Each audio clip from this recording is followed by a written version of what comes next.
Caleb, eu estou fazendo uma pergunta para os mentores. Isso tem servido para as pessoas da estação daqui compreenderem qual que é o sentido do caminho, e as respostas têm ajudado muito. E a resposta a pergunta que eu te faço, né? O que é o caminho da graça para você?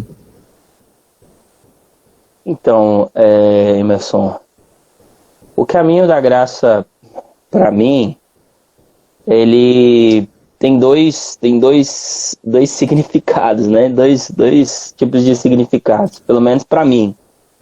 Existe aquele significado histórico, que é um movimento chamado Movimento Caminho da Graça, onde pessoas de diversas localidades e realidades geográficas diferentes, com o mesmo sentimento no coração de uma volta à simplicidade do que é o Evangelho de Jesus, proposto por Jesus, quiseram em determinado momento e criaram essa avalanche de pessoas que se reúnem historicamente, né, em diversos locais geográficos espalhados no mundo inteiro.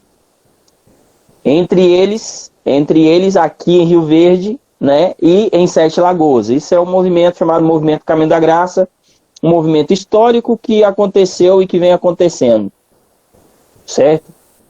Agora, o Caminho da Graça como experiência de vida, como prática existencial, aí já é uma coisa um pouco mais abrangente, né?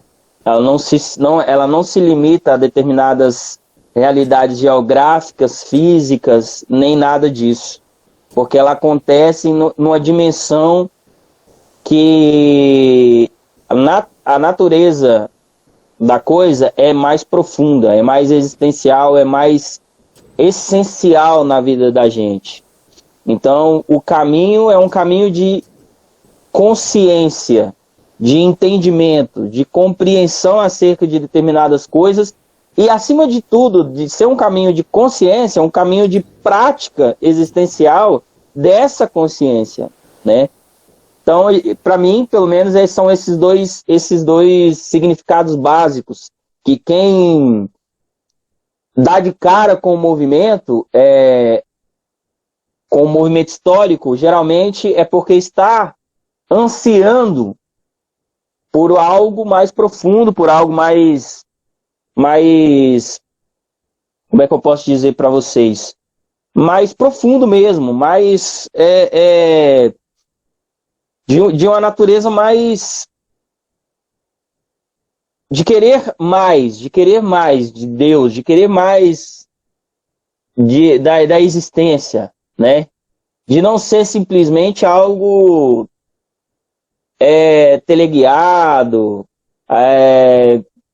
algo profundo para a vida da gente. Então, nesse sentido, o caminho da graça é algo mais essencial. Vem da essência da gente. Vem da essência da nossa consciência e da nossa prática de fé. Ao mesmo tempo, assim, o que eu tentei dizer com palavras aqui é muito simples, né? Porque é a maneira com que você caminha olhando para Jesus, experimentando aquilo que ele tem para nos ensinar e praticando isso, porque a doutrina de Jesus nada mais é do que praticável. Ela tem que ser praticável. Ela tem que ser explorada no chão da vida, no chão da existência. Se ela não é explorada no chão da existência, ela não torna a verdade que ela promete que ela vai acontecer, entendeu? Então, é muito simples e, ao mesmo tempo, é libertador, né? Viver no caminho da graça. Então, são essas duas vertentes, assim, esses dois entendimentos que na minha mente claro, é o movimento histórico no qual a gente se vincula, não numa vinculação institucional que a gente tinha no passado, mas de afetividade, de confraternização, de fraternidade entre os irmãos. Por exemplo, nós estamos aqui fazendo nada mais do que um intercâmbio de pessoas de cidades diferentes, com a tecnologia que nos possibilitou isso, porque o movimento em si, o movimento de pessoas que foram difundindo essa mensagem, chegou até o Hermes, chegou até mim, e hoje nós estamos aqui reunidos em torno dessa comunhão. Por quê? Por causa do movimento histórico. Ele pode ser estudado, ele pode ser percebido, ele pode ser visto, né, através de diversas correntes, diversas vertentes. Já a experiência de fé, a experiência da consciência, da prática existencial da fé, isso é de cada indivíduo que está aqui, e não depende do movimento Caminho da Graça, não depende de nenhum movimento, de nenhuma realidade supra que está acima, mas ela está no coração, na essência da gente, para que a gente possa desenvolver isso no nosso dia a dia, na nossa existência, naquilo que nos cabe viver nesse mundo que está aqui à nossa volta. Eu fui claro naquilo que eu quis dizer, mas se alguém tiver alguma dúvida no que eu disse, pode fazer uma pergunta e eu estou aberto a tentar esclarecer. Ok, não, você foi claro. Se alguém quiser fazer alguma pergunta, acrescentar também. Alguém queria antes da mensagem, a gente bate um papo, isso é bom. Não? Ô, Caleb, é justamente o que você falou, né? O caminho da graça é o caminho da vida, né? É o caminho do chão da existência, né? E muitas pessoas perguntam, né? Geralmente se pergunta muito, o que é o caminho da graça? E as pessoas às vezes ficam como meio sem saber o que falar. E uma das coisas que eu falo é que o caminho da graça é o caminho de Jesus, né? Geralmente querem colocar a gente sempre dentro de uma caixa, né? Sempre dentro de uma coisa institucional, né? E isso o Evangelho nunca quis ser, né? O Evangelho nunca quis ser uma gaiola, né? Nunca quis ser algo que fosse para um grupo seleto, né? E você falou até no início do encontro aí, que da sua jornada até chegar ao caminho da graça, que quando você estava lá na instituição, as pessoas faziam de tudo para se meio que segregar, né? Fazer uma segregação entre nós e eles, né? Que isso é terrível. Ontem eu tive até um bate-papo com a Débora, né, Débora? Uma das coisas que eu falei com a Débora foi o seguinte, que se um grupo, a partir do momento que ele se acha melhor do que o outro, de qualquer outro grupo ou qualquer outra situação, esse grupo já não é saudável. Né? Esse grupo já não é saudável. Qualquer tipo de grupo, tá, gente? Não estou falando só em torno do Evangelho, mas principalmente em torno do Evangelho. Se um dia nós fizermos parte, ou você observa os grupos que a gente vê, se esse grupo se acha já melhor só pelo pertencimento, só por estar ali, se acha melhor do que o outro, esse grupo já não é saudável, né? E o caminho da graça não quer ser isso. O caminho da graça não quer ser nada disso. Os encontros ao domingo é só mais uma etapa do chão da vida, né, Caleb? Com certeza. Os encontros aos domingos é mais uma etapa do chão da vida, né, que a gente passa, que é uma etapa importante, mas que não é essencial, como você falou. Ela é importante, reunir com os irmãos, crescer no Evangelho, isso é muito bom, mas o Evangelho não depende do caminho da graça. Não depende.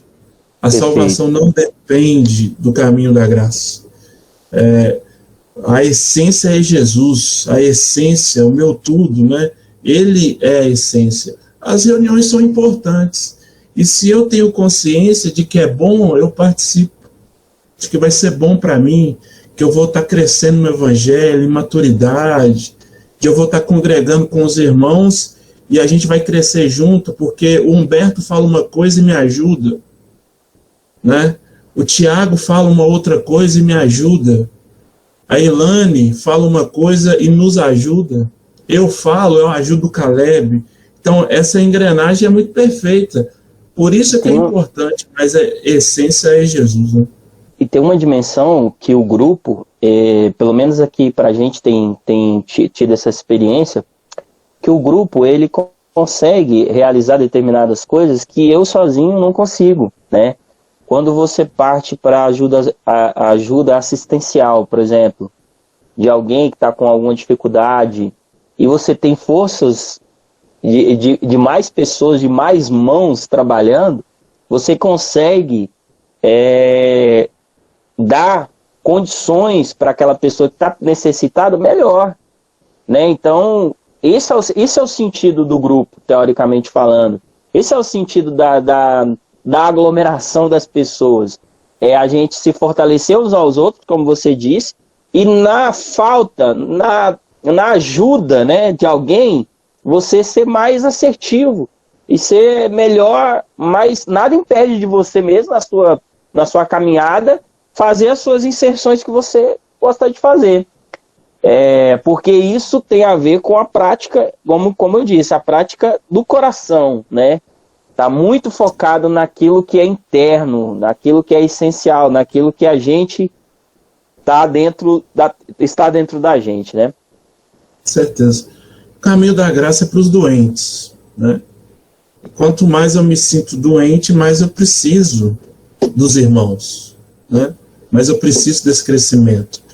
É o que o próprio Senhor Jesus falou, que ele veio para os doentes, e não para os sãos. Era uma ironia de Jesus, né? Então, se você se sente doente, você precisa cada vez mais desse crescimento no Evangelho, né? Quanto mais você necessite, mais você tem que estar à procura, né, disso. Essa ironia de Jesus é muito fantástica, porque ele estava fazendo aquela ironia que ele veio para os doentes e não para os sãos, mas os sãos é os que achavam que estavam curados, estavam extremamente doentes e vendendo saúde, né? Então, a primeira coisa que a gente tem que entender é ter essa consciência que, poxa, eu estou doente, eu preciso do Evangelho. Eu estou doente e de várias formas, necessitando cada vez mais da graça, mas o dia que eu me sinto são, né, o dia que eu me sinto, poxa, eu me garanto, aí é o momento que eu estou mais doente, né? Quando eu falo assim, eu me garanto, é o momento que eu estou mais doente. Você vê que o Evangelho ele trabalha na contramão, né? Você vê muitas das vezes que Jesus sempre tratou dessa questão do anúncio do Evangelho. Os que mais falavam que não precisavam de Jesus eram os que mais estavam doentes, né? Os que mais estavam enfermos. Então, você já saber que você precisa disso já é um bom começo, não é? Você precisa do Evangelho, poxa, eu preciso, eu necessito, porque até o momento que eu vivi até hoje com as minhas próprias forças, caminhando sem essa consciência, não foi tão legal assim. Então, você ter a consciência que você precisa do Evangelho já, é aquela mesma questão do doente que precisa do remédio. Se eu estou doente e eu não quero o tratamento, a minha chance de piorar é maior, não é, cara? Se eu estou doente e eu não quero tratamento, eu não quero remédio, e eu estou usando essa simbologia, mas você vê, a pessoa que está doente de forma, às vezes, psicológica e não quer tratamento, a tendência é piorar. né? Então, o evangelho é para quem, poxa, eu estou doente e preciso. Aí ele faz, aí muda. Aí o evangelho muda a consciência de cada um. Mas primeiro eu preciso saber que eu preciso disso, né? Quando eu acho que está tudo bem, é aquele doente que acha que não precisa de tratamento, né?